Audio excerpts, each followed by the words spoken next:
오늘은 호세아 10장 12, 3절의 말씀을 봉독해 올렸는데요. 역시 우리 말씀 달력을 계속 쫓아가면서 말씀을 나눕니다. 지난 주간에 말씀 달력을 읽으신 분들은 호세아의 말씀을 함께 봉독해 올렸겠는데요. 오늘 같이 읽은 본문 12절 중반절 말씀 보면 너희 묵은 땅을 기경하라. 너희 묵은 땅을 기경하라. 오늘 우리가 우리 마음속에 묵은 땅을 기경하여 어떤 삶을 살아가야 할까? 호세아를 통하여 들려주시는 하나님의 말씀을 우리가 듣게 되는데요. 12절 말씀 보면 너희가 자기를 위하여 공의를 심고 인애를 거두라 말씀하고 있는 것을 봅니다. 공의를 심고 인애를 거두어야 한다. 이 공의라고 하는 말 히브리어로 체다카라고 하는 말인데요. 문자적인 뜻을 풀면 하나님의 의로우신 성품, 체다카예요. 하나님의 의로우신 성품을 가리키는 말로 하나님과의 관계가 바르게 세워져야 된다.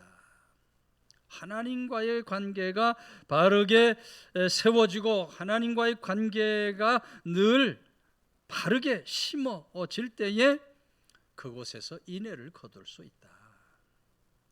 인애라고 하는 말도 히브리어로 헤세드라고 하는 말인데 하나님께서 베푸시는 한결같은 사랑을 가리키는 말입니다. 인애. 하나님이 계속해서 우리들에게 베풀어 주시는 그 사랑을 우리가 받아 누릴 수 있다. 체데카를 심고 헤세드를 거두어라. 하나님과의 관계를 늘 바르게 세워가면서 하나님이 주시는 인애, 사랑의 열매를 풍성하게 맺으면서 살아갈 수 있어야 한다. 성도는 반드시 이 세상에서 살아가는 동안 열매를 맺어야 되는데 오늘 하나님의 말씀은 우리가 맺어야 할 열매 중에 가장 중요한 열매가 바로 사랑의 열매다. 하나님께서 주신 계명도 그렇고 우리 주님께서 너희에게 새 계명을 준다. 그 새 계명도 사랑을 말하는 거예요. 하나님 사랑과 이웃 사랑의 열매를 반드시 맺으면서 살아갈 수 있어야 한다. 그 열매 맺으려면 어떻게 해야 된다는 말씀입니까? 하나님이 주시는 인애의 열매를 맺기 위해서 오늘 말씀은 너희 묵은 땅을 기경해야 된다. 너희 묵은 땅을 기경해야 된다. 여러분, 우리 묵은 땅이 어떤 땅입니까? 늘 부정적이고 비판적이고 남을 헐뜯고 참소하고 끌어내리고 상처 주고 분노하고 미워하고 다투고 분쟁하는 그런 잘못된 모습, 마음에 그런 잡초들을 다 뽑아내고 기경해야 우리 묵은 땅을 온전히 기경하게 될 때에 그곳에서 오늘 하나님의 말씀은 사랑의 열매가 풍성하게 맺어질 수 있게 된다. 그래서 여러분, 성도는 어떤 모습으로든지 다투고 분쟁하는 그런 어리석고 악한 삶을 살아서 안 돼요. 성도는 언제나 사랑으로 살아가야 돼요. 서로 이해하고 용납하며 사랑의 열매를 맺는 일에 힘쓰면서 살아가는 그런 성도, 그런 하나님의 교회를 든든히 세워갈 수 있어야 돼요. 이제 내후년입니다. 내년 지나 그 다음에 2월이나 3월쯤에 우리 교회가 이제 118주년이 되는데 118주년에 한번 이스라엘 성지를 다시 한번 다녀오면 좋겠다. 우리 100주년에 한 30명 정도 성도들이 다녀왔는데 이 중에는 이제 그때 가면 마지막 다녀오게 되는 분도 있을 거고 그때 다녀오고도 또 한 번 더 기회가 있는 분도 있을지 모르겠습니다만 또 성지를 간다고 하는 것은 쉬운 일은 아닙니다만은 그러나 한번 우리 장로님들도 못 가신 분들 한번 갔다 오고 우리 교우들도 한번 성지를 다녀오면 좋겠다.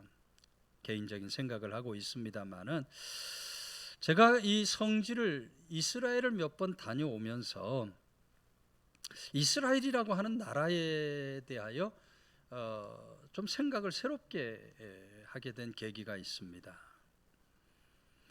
여러분, 이스라엘은 정말 하나님의 선택받은 백성답게 이 인애의 열매, 사랑의 열매를 맺는 일에 아주 힘쓰는 나라, 사랑의 열매를 잘 맺어가는 나라가 아닌가 하는 생각을 하게 돼요.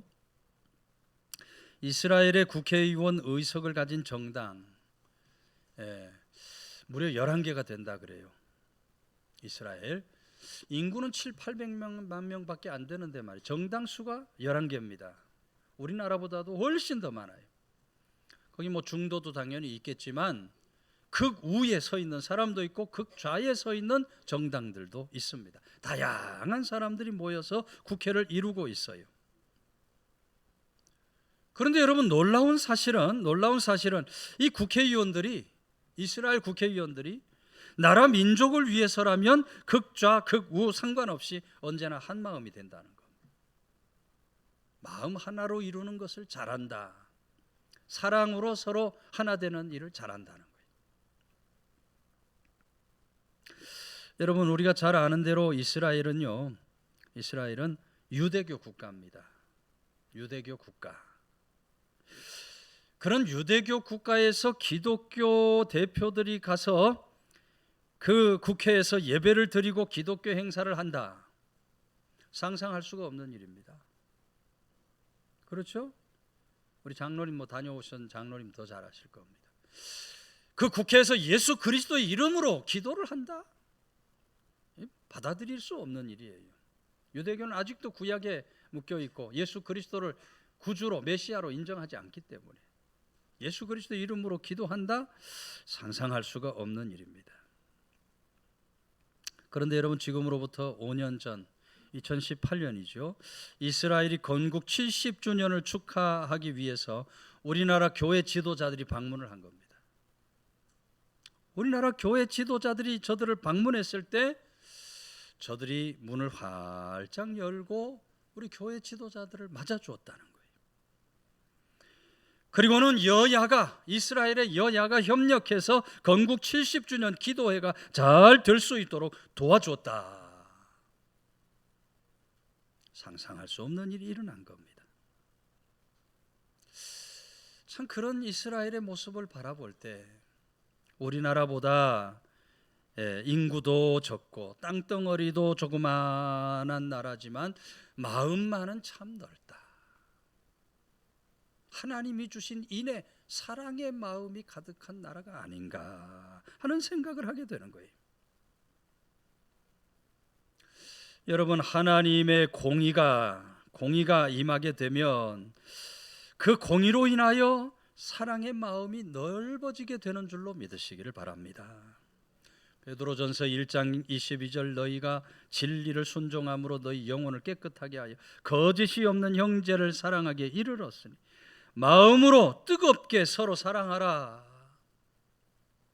마음으로 뜨겁게 서로 사랑하라. 그래서 여러분, 하나님은 언제나 사랑과 용서, 화해와 일치를 원하시는 그런 하나님이셔요.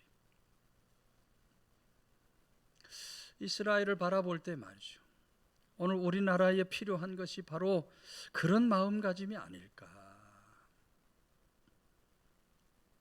우리나라 국회를 들여다보면 볼 때마다 안타까워요. 여와 야가 좀 하나가 되어야 되는, 서로 물고 뜯고 다투고 분쟁하는 일에 그냥 열한이 되어 있어요. 정쟁하는 일. 10가지를 얘기하면 10가지 중에 한 가지는 맞아야 되잖아요. 그 중에 한 가지는 맞으니 우리가 한 가지만이라도 좀 마음을 합해서 열심히 해봅시다 이래야 되는데 10가지 얘기를 하면 11가지가 틀렸다 그러니까 말이에요. 이 국회를 바라볼 때마다, 정치 지도자들을 바라볼 때마다 안타까운 일이 아닐 수 없어요. 서로 사랑하고 용서하고 화해하고 하나가 될 수 있어야 통일도 준비할 수 있을 것인데,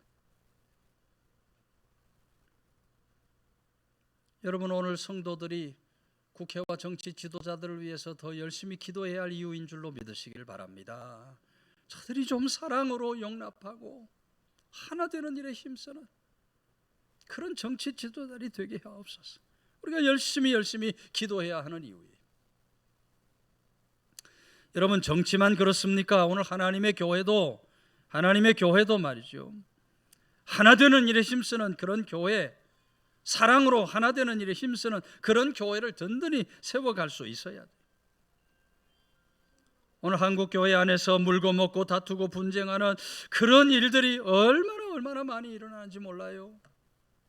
제가 늘 드리는 얘기지만은 이번 총회에서도 이제 다음 주 화요일부터 목요일까지 108회 총회가 명성교회에서 열리게 됩니다. 이번 총회에서도 재판국 보고가 아마 가장 심각한 보고 중에 하나일 겁니다. 재판국에 말이죠, 교회에서 올라오는 그 재판 소송 얼마나 많은지 몰라요.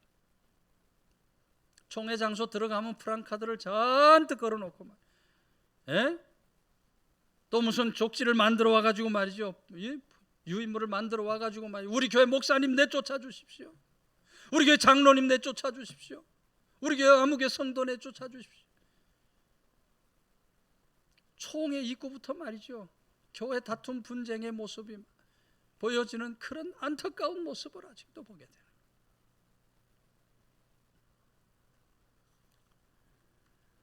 여러분, 하나님의 교회는 반드시 사랑만 가득한 곳이 되어야 할 줄로 믿으시기를 바랍니다. 우리 교회 모토처럼 은혜와 사랑이 충만한 그런 아름다운 교회, 아름다운 전원의 교회를 세우기에 힘쓰는 교회들이 될 수 있어야 돼요. 오늘 하나님은 언제나 사랑의 열매를 기대하시고 원하시는 그런 좋으신 하나님이 되신다. 성도들의 잘못이 보이면 어떻게 해야 돼요? 우린 서로 덮어줘야 되는 거예요. 목사도 잘못하면 어떻게 해야 돼요? 들춰내면 말이죠, 들춰내고 파헤치고 싸우자고 들면 교회는 물고 먹고 하나님의, 우리 주님의 몸이 다 찢겨지는 거예요.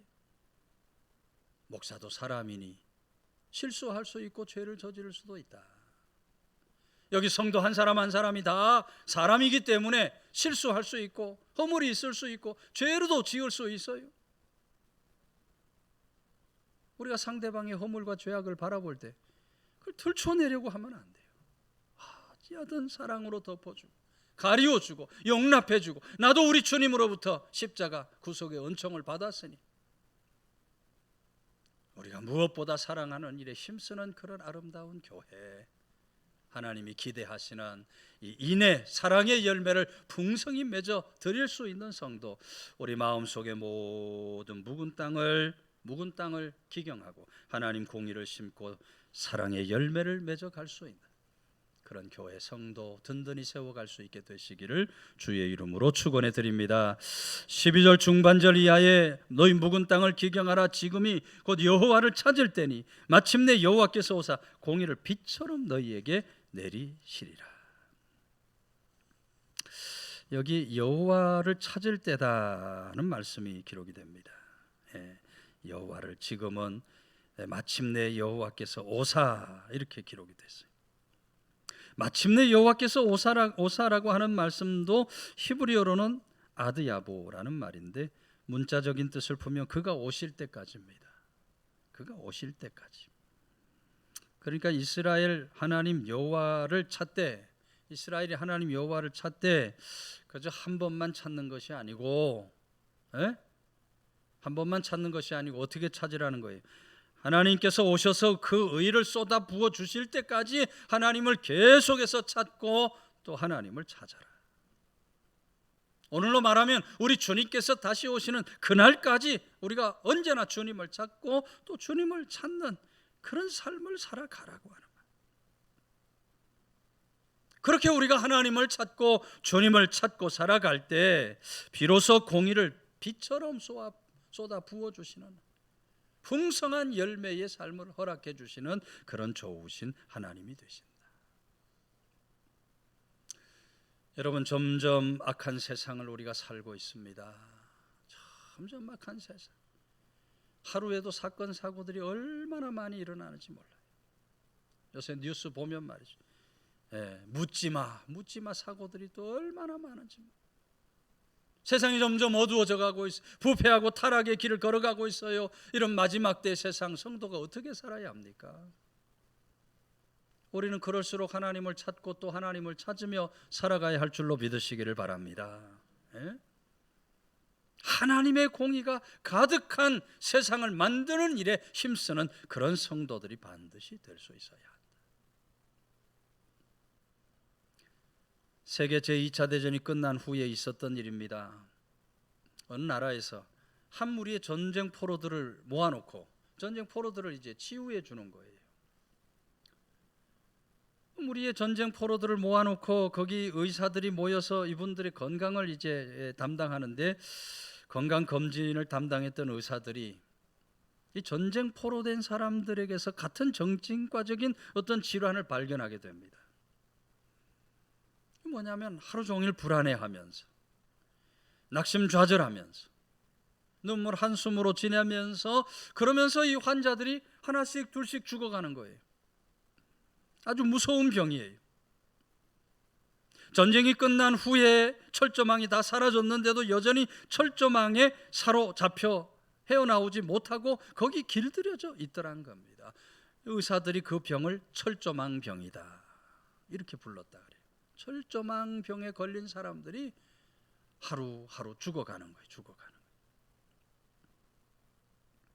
그런데 그런 전쟁 포로 중에 유독 어떤 한 사람이 완전히 다른 삶을 사는 겁니다. 사람은 언제나 기뻐하고 즐거워하고 감사하면서 아주 행복하게 병원 생활을 하는 거예요. 의사가 이상해서 어떻게 그렇게 살 수 있나 하고 물은 이 사람이 이렇게 대답을 하더라는 거예요. 저는 철조망을 바라보지 않고 그 너머의 세계를 바라보면서 살아갑니다. 푸른 하늘을 바라보면서 언제일지 모르지만 철조망 너머 세계에서 자유롭게 살아갈 날을 꿈꾸며 살고 있습니다. 여전히 철조망에 갇힌 줄로 알고 살아가는 사람들은 절망좌절 한숨 눈물로 살아가는데, 철조망에 갇혀 있다고 생각하지 않고 그 너머의 삶을 바라보는 이 사람은 언제나 기쁘고 즐겁고 행복한, 그러니 건강한 삶을 살아가게 되더라.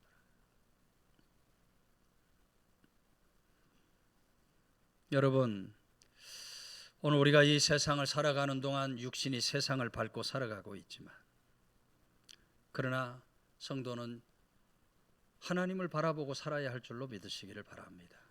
우리 육신은 지금 세상에 발을 딛고 살아가고 있지만, 세상 속에 갇혀 살아가고 있지만, 세상을 바라보고 세상에 연연하고 세상에 쩔쩔매면서 살아가는 어리석음이 절대로 있어서 안 돼요.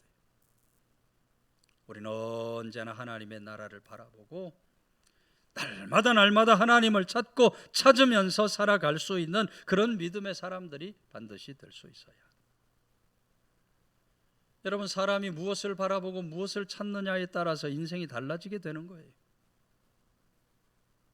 적어도 부름받은 성도들은 언제나 하나님을 찾고 하나님의 나라를 구하면서 살아갈 수 있는 믿음의 사람들이 반드시 될 수 있어야 한다. 그래서 여러분, 하나님의 일에 우리가 정말 열정을 다해야 마지막 때 모이라 하면 주님 오시는 그날 가까이 오음을 바라볼수록 우리는 모이기를 패하면 안 돼요. 더 열심히 모여야 돼요. 예배를 회복하라 하면 온전히 예배를 회복하고 하나님 보시기에 기뻐하시는 예배자로 살아가는 일에 힘쓰는 삶을 살아야 돼요. 하나님의 교회가 이런 일을 합시다 하면 마음과 뜻을 한으로 모아서 열심히 하나님께서 주신 사명을 감당하면서 살아갈 수 있는 그런 믿음의 사람들이 반드시 될 수 있어요. 오늘 우리 모두 하나님을 믿는 사람답게 세상을 구하고 찾는 것이 아니라 하나님을 찾고 또 하나님을 찾는 사람, 그래서 하나님이 주시는 풍성한 은혜, 축복, 열매를 맺으며 살아가는 성도들이 다 되시기를 주의 이름으로 축원해 드립니다. 마지막 13절은 너희가 악을 밭갈아 죄를 거두고 거짓 열매를 먹었나니 이는 내가 내 길과 내 용사의 많음을 의뢰하였습니다. 거짓 열매를 먹었다 이렇게 말하고 있어요. 이 거짓 열매도 히브리어로는 페리카슈라는 말인데, 문자적인 뜻을 풀면 겉으로는 먹음직스러운 열매인데 거기 독이 들어있는 열매를 가리키는 말이에요. 거짓 열매, 독이 들어있는 열매. 이 호세아가 당시 북이스라엘 백성들의 영적인 실상을 지적하고 있는 겁니다. 하나님 앞에 죄악으로 가득한 저들, 거짓 열매를 먹는 삶을 살고 있다. 예? 하나님 바람 뜻하심과 달리 하나님이 가증히 여기시는 것들을 갈고 거두고 먹었다고 되어 있어요. 도무지 하나님을 의지하지 않고 우상 숭배, 탐욕에 사로잡혀 살아갔다고. 하나님 대신에 자신들의 힘과 능력을 의지하고 자기 자신들을 위하여 그 길을 행하며 살아갔던 저들. 오늘 말씀은 너희들이 너희 길을 가고 있고 내 용사들의 많음을 의지하면서 살고 있지 않느냐. 그러면서 여러분, 호세아를 통하여 지금 들려주시는 하나님의 말씀이 뭡니까? 그런 인본주의에 사로잡히지 말고 하나님의 길로 행하고 하나님을 의뢰하는 신본주의적인 삶을 살아갈 수 있어야 된다. 너희 인본주의 마음을 반드시 그 묵은 땅을 기경해야 한다. 하나님을 의뢰하는 마음으로 기경해야 된다. 그렇게 말씀하고 있는 하나님의 말씀 우리가 듣게 되는 것입니다. 여러분, 우리가 세상을 살아가는 동안 인간의 힘을 의지하고 인간의 능을 의지하며 살아가는 어리석음이 있어서 안 될 줄로 믿으시기를 바랍니다. 예전에 어떤 신문 기자가 서울 인교의 양로원을 탐방한 후에 기사를 낸 적이 있습니다. 그 중에 어떤 할머니의 사연이 많은 사람들의 마음을 아프게 했어요. 이 할머니는 일사후퇴 때 두 아들과 함께 북한에서 내려온 실향민입니다. 남편 소식 알 길도 없고 그저 자식이라도 잘 살려보겠다 하는 마음으로 남하를 하신 분이. 이 할머니에게 두 아들이 있었는데 이 두 아들을 잘 키우려고 이를 악물고 살아갔다 그래요. 시장에 가판을 펼쳐놓고 장사하면서 이런저런 험한 일을 마다하지 않고 악착같이 살아요. 그렇게 악착같이 살아서 돈을 제법 많이 번 겁니다. 자식들도 잘 키워낼 수가 있었어요. 아버지 없이 자란 자식이라 소리 듣지 않으려고 더 열심히 자식을 키웠더니 두 아들이 좋은 대학도 나오고 좋은 직장도 다니고 결혼도 아주 잘해가지고 번듯한 가정을 꾸미게 된 거예요. 아들이 이렇게 정말 번듯한 가정을 꾸리게 되니까 어머니가 얼마나 좋은지 두 아들에게 애써 모은 재산을 다 나눠주는 겁니다. 아주 상당히 큰 금액들을 나눠줬어요. 그리고 난 후에 큰아들과 함께 사는데 어느 날 큰아들 내외가 심하게 다투는 소리가 들려요. 가만히 귀를 기울여 보니 며느리가 하는 말이 왜 우리만 어머니를 모셔야 하느냐 남편에게 따지는 거예요. 작은 아들도 아들인데 왜 우리만 어머니 모셔야 되느냐고 싸운 겁니다. 어머니 집에 안 계신 줄 알고 싸움한 건데 마침 외출하고 돌아온 어머니가 그 이야기를 다 듣게 된 거예요. 어머니가 그날로 작은 아들 집으로 옮겨갑니다. 작은 아들 잘 모시면 얼마나 좋아요. 작은 아들네 가서 며칠 살아보니까 작은 아들네도 어머니 모시기 싫어하는 기색이 역력한 거예요. 결국 갈 곳이 없는 이 어머니가 무료 양로원을 찾아온 겁니다. 그랬더니 무료 양로원에서 하는 말이 자식 없는 사람만 여기 들어올 수 있습니다. 자식이 있으면 이 양로원에 못 들어옵니다. 이 할머니가 자식이 있는데도 나 자식 없습니다. 그리고 무료 양로원에 들어가서 지내게 되었다. 취재기자가 익명으로 이 기사를 낸 기막힌 그런 사연의 이야기. 여러분, 이 이야기가 우리에게 무엇을 말해줍니까? 사람은 믿음의 대상이 아니라는 것. 사람은 자식이라도 여러분 믿음의 대상이 아니에요. 사람은 절대로 믿으면 안 돼요. 왜 그래요? 사람은 자꾸 변하거든요. 상황에 따라서 자꾸 변하는 존재가 사람이기 때문에 사람은 믿음의 대상이 아니에요. 사람은 사랑의 대상일 뿐입니다. 사람이 사람을 사랑하는 것에는 문제가 안 생겨요. 항상 문제는 사람이 사람을 믿을 때 문제가 생기는 거예요. 사람만 그렇습니까? 이 세상의 모든 것이 다 그래요. 믿을 수 있는 것이 없어요. 세상 재물도 믿을 수 있을 것 같은데 재물도 있다가 없어지고 없다가 생기고 재물도 믿을 수가 없어요. 세상의 지식은 믿을 수 있습니까? 70 넘고 80대 보세요. 대학 나온 사람이나 초등학교 나온 사람이나 별반 차이 없어요. 지식도 변하는 거예요. 세상의 명예 권세도 믿을 수 있는 것들이 못 됩니다. 왜? 이 모든 것들은 다 변하는 것이기 때문에 그래요. 변하지 않는 존재는 하나님 한 분인 줄로 믿으시기를 바랍니다. 그래서 우리가 하나님만 의지하고 하나님만 믿는 믿음의 삶을 살아갈 수 있어야 되는 거예요. 제가 종종 그런 말씀을 드려요. 제발 여기 부모님들 계시면 자식들 잘한다고 다 물려주지 마시고, 다 물려주는 게 좋은 것 같지만 다 물려주면 이 할머니 모양이 되니까 다 물려주지 말고 전 끝까지 가지고 좀 계시고, 입맛 있을 때 맛있는 거 좀 많이 사 드시고, 무릎 튼튼할 때 어디 가자 그러면 열심히 다니시고 구경도 좀 많이 하시고, 그렇게 해도 늦지 않다. 늦지 않다. 오늘 사람을 의지하고자 하는, 인간을 의지하고자 하는 그 묵은 마음을 하나님 말씀은 기경하라. 사람을 의지하는 마음을 우리가 온전히 하나님을 의지하고 하나님만 소망하면서 살아가는 사람, 하나님이 주시는 은혜 축복 속에 풍성한 열매 거두며 복된 삶을 살아가는 성도들 다 되시기를 주의 이름으로 축원해 드립니다.